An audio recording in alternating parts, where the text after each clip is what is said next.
A mis amigos y hermanos, a mi familia, por supuesto también, un tema. General Sirio recibe la cura divina porque obedeció a Dios. Tómese en cuenta que Dios mandó que los enfermos sean curados. Hay entre las ciencias humanas algo que destacar. Dicen que el conocimiento del hombre no puede ir más allá de su experiencia. Y esto lo dijo John Locke, 1632-1704. Este filósofo es conocido como el padre del empirismo, que es una corriente filosófica que basa sus presupuestos en la experiencia de vida. Solo la experiencia llena el espíritu de ideas.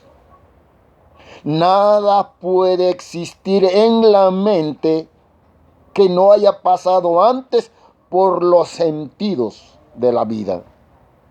O nuestras acciones son las mejores interpretaciones de nuestros pensamientos. Aparte de esto, tenemos que en los manuscritos griegos del Nuevo Testamento, referidos específicamente al libro de Hechos de los Apóstoles, comienza este libro con un título que es praxeis, o práctica, o praxis, la cual tiene que ver con algo que uno hace, lo que uno obra, o una experiencia. Y es por eso que llegamos a estas premisas. La fe y la experiencia son consustanciales para un acercamiento a la verdad que es Dios. Por otro lado, hubo una teoría teológica desarrollada en el siglo XVIII. Le llamaban el cuadrilátero wesleyano dentro del movimiento metodista. Esta fórmula tenía 4 elementos para llegar a esa verdad comprobada acerca de Dios: la Biblia, la razón, la tradición y la experiencia. Remarco, la experiencia. Ahora, sobre la base de las religiones comparadas, nos ubicamos en Segunda de Reyes, según el capítulo 5. Existían 2 religiones que se notan ahí. Y aproximadamente era en el año del 864-860 antes de Cristo. Eso en el Medio Oriente, eso en Siria o Damasco. Y en este territorio de Siria habían ríos como Habana o Farfar, según nos narra la historia 5:12 de este libro.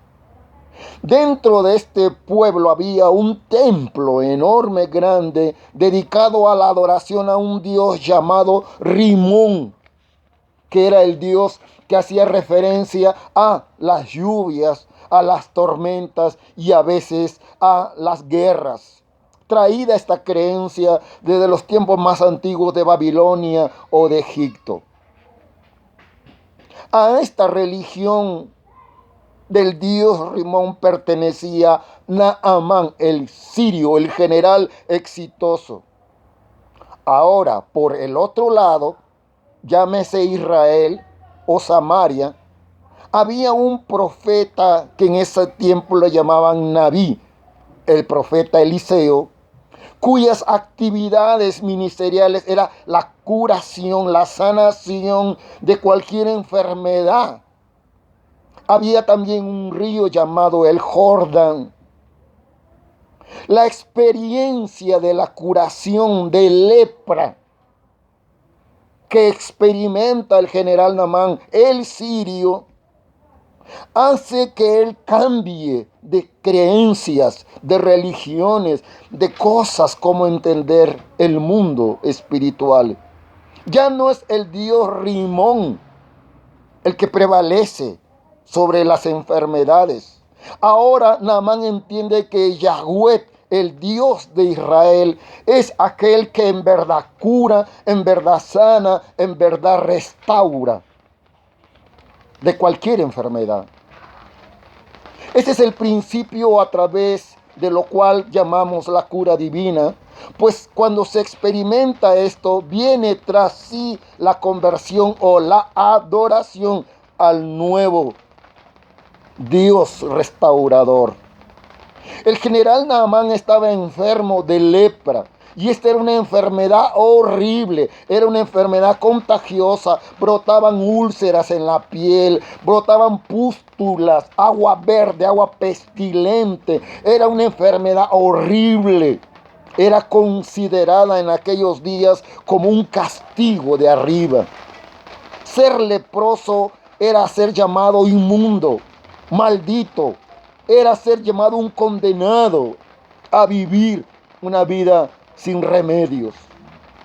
Llega el tiempo en que Siria ataca a Israel, captura personas y los lleva esclavos a su nación.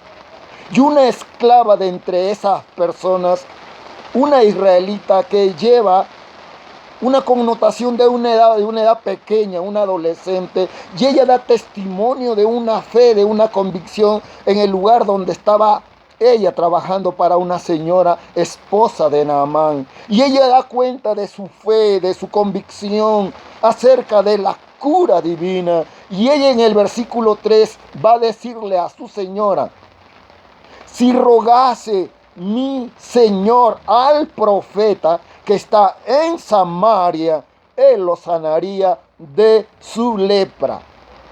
Naamán, cuando escucha estas palabras, cree que la cura es posible, que hay remedio, que hay sanación. Va y convence a su rey en el palacio. Ya se considera un hecho, se prepara su viaje, se preparan cartas, son llevadas con mucho dinero, valores, especies para recompensar. Viaja Naamán, llega al rey de Israel. Este queda asustado cuando lee la carta que decía: hay que librar, hay que sanar la enfermedad de lepra de mi siervo Naamán. Y eso se encuentra en 5:6. Y las palabras de Israel, del rey, dicen: ¿soy Dios que mate o dé vida? ¿Por qué es que envía a este hombre enfermo de lepra para mí? El general Naamán continúa en esa búsqueda y va hacia la casa del profeta Eliseo, el Nabí, y muestra lo que era su personalidad. Y ahí se notan 4 cosas. Número 1, parece ser que Naamán tiene un problema fuerte de ser una persona racista, el sirio, un etnocentrista de primer nivel, porque él consideraba mayor a su país que lo de cualquier otro lugar. Y él expresa de estas palabras: ¿no son Habana y Farfar, ríos de Damasco, mejores que todas las aguas de Israel? 5:12. Segunda cosa, con un problema de personalidad para Naamán, una persona perjuiciosa, el preconcepto, lo que es el arrastre, el dominio sobre él. Se enoja fácilmente y se va diciendo: he aquí, yo decía que para mí saldría luego el profeta y haría tal o cual cosa.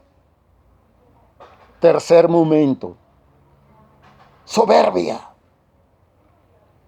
Considerarse superior a los demás. Como era un héroe militar, él creía que deberían hacerse las cosas como él quería, como él decía. Y una cuarta situación: necesitaba un cambio de mentalidad. Y era necesario que sus criados, para no dejar pasar la oportunidad, se acercan y les habla a su patrón que había una oportunidad de ser curado. El profeta Nabí o profeta Eliseo es el varón de Dios, según capítulo 5, verso 8. Y le manda a decir al rey de Israel: ¿por qué has rasgado tus vestidos? Venga a mí y sabrá que hay profeta en Israel. Y ese mensaje fue considerándose con mayor fuerza. Y cuando tuvo al general Naamán leproso, le da este mensaje directo: ve y lávate 7 veces en el río Jordán, y tu carne se restaurará, y tú serás limpio. Implícitamente era una llamada a la obediencia. El profeta manda a creer en Dios, a confiar en Dios. Por eso es que la cura divina no corresponde a los hombres ordinarios, a los hombres simples. La cura divina es un don de Dios. Es el mismo Dios en persona operando por medio del profeta Eliseo. Eliseo Nabí es un vaso, algo escogido. Es el instrumento del poder sanador de Jehová Rafa. ¿Por qué? Los antiguos escritos llamaban que Dios es médico. Y por eso, cuando llega la experiencia de Naamán, ya recibida la limpieza, la restauración, él dice estas palabras: he aquí, ahora conozco que no hay Dios en toda la tierra, sino en Israel. Experimentar la cura divina lo lleva a la persona a la conversión, a la adoración verdadera. La cura divina es posible.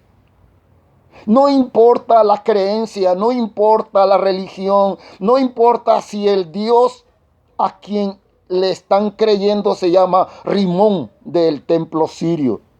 Pues no se puede comparar con Yahweh, el Dios de Israel, porque este Dios es el que cura, el que sana, que liberta y que transforma la vida y que toca la piel restaurándola, o la mente o el corazón humano.